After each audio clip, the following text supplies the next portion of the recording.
अरे मेरी प्यारी लैला, तू यहाँ कैसे पहुँच गई? कहीं तुझे कुछ हुआ तो नहीं ना? पता मुझे कि तुझे यहाँ किसने लाया। आज उसका गेम बजाती हूँ।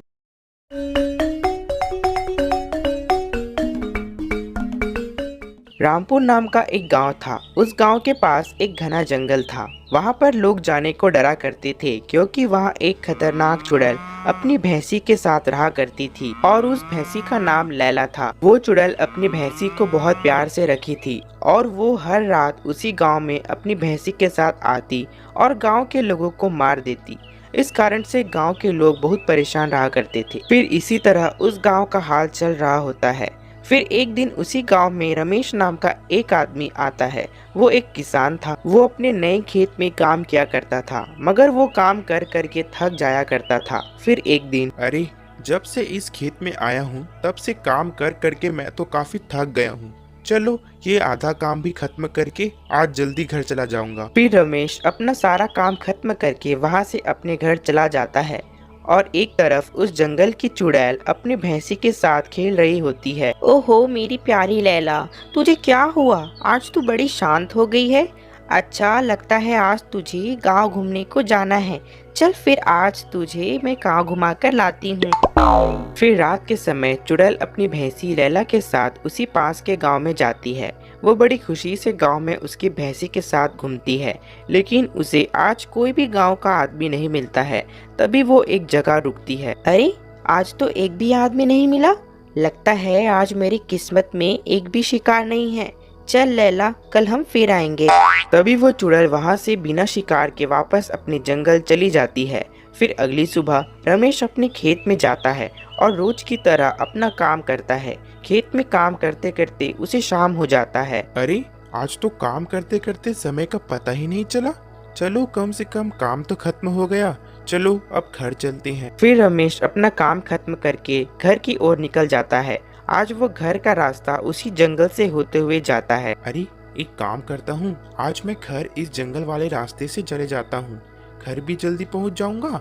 वैसे भी रात भी काफी हो गया है। तभी रमेश उस जंगल वाले रास्ते से होते हुए जा रहा था, मगर उसे क्या पता था कि उस जंगल में वही चुड़ैल अपनी भैंसी के साथ रहती है। वो अपनी धुन में उसी रास्ते से जा रहा होता है। तभी वो उसी चुड़ैल के जगह के पास पहुंचता है, लेकिन वो चुड़ैल वहां नहीं होती है, पर उसकी भैंसी वहां होती है।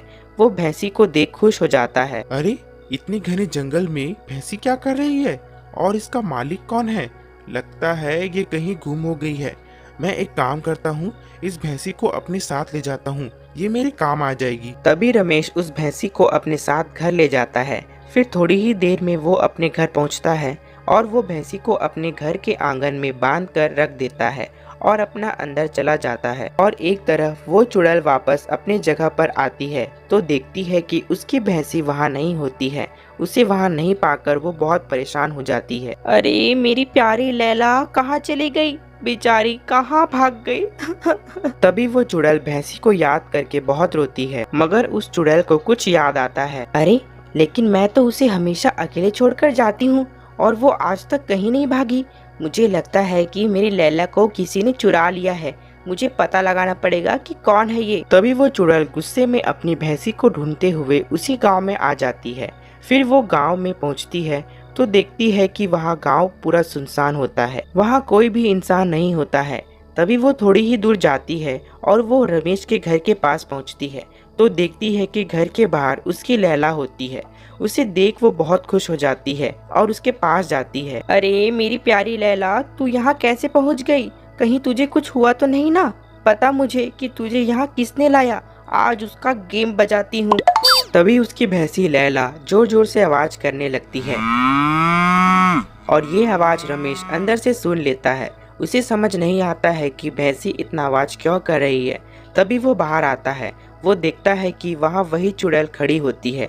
उसे देख रमेश डर जाता है। अरे हे भगवान, ये चुड़ैल कहाँ से आ गई? मर गया रे। और ये मेरी भैंसी को चुराने आई है। तेरी भैंसी? ये कहाँ से तेरी भैंसी है? ये मेरी भैंसी लैला है। और तू मुझे ये बता कि तूने मेरी भैंसी को चुराया कैसे? हाँ अरे, मुझे नहीं पता था कि ये तुम्हारी भैंसी है। मुझे ये जंगल में अकेली मिली तो मैं इसे पकड़ कर ले आया। अगर तुझे जंगल में शेर भी मिलेगा तो क्या उसे भी उठा कर ले आएगा तू? अब तूने तो गलती कर दिया है, अब तू मुझसे नहीं बचेगा। तू क्या सोच रहा है कि तुझे मैं छोड़ दूंगी? कभी नहीं, अब तू मरेगा। अरे नहीं नहीं चुड़ैल जी, मुझे माफ कर दो। मुझे नहीं पता था कि ये तुम्हारी भैंसी है। इसे तुम अपने साथ ले जाओ, लेकिन मुझे अकेला छोड़ दो। मैं तुमसे माफी मांगता हूँ।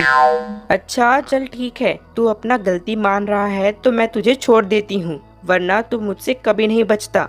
और हाँ, आगे से मेरे जंगल की तरफ कभी मत आना। चल लैला, तू मेरे साथ चल। तभी वो चुड़ैल अपनी भैंसी लैला को अपने साथ ले जाती है और इधर रमेश जैसे तैसे बच जाता है। अरे बाप रे, बड़ी खतरनाक चुड़ैल थी। भैंसी पाल कर रखी थी। बड़ी अजीब चुड़ैल है भाई। आपको हमारी यह कहानी कैसी लगी कमेंट कर जरूर बताएं, और ऐसी ही मज़ेदार कहानी देखने के लिए हमारे YouTube channel dream Hindi Toons को सब्सक्राइब करें, लाइक करें और शेयर करें। मिलते हैं आपको अगली कहानी के साथ, तब तक के लिए धन्यवाद।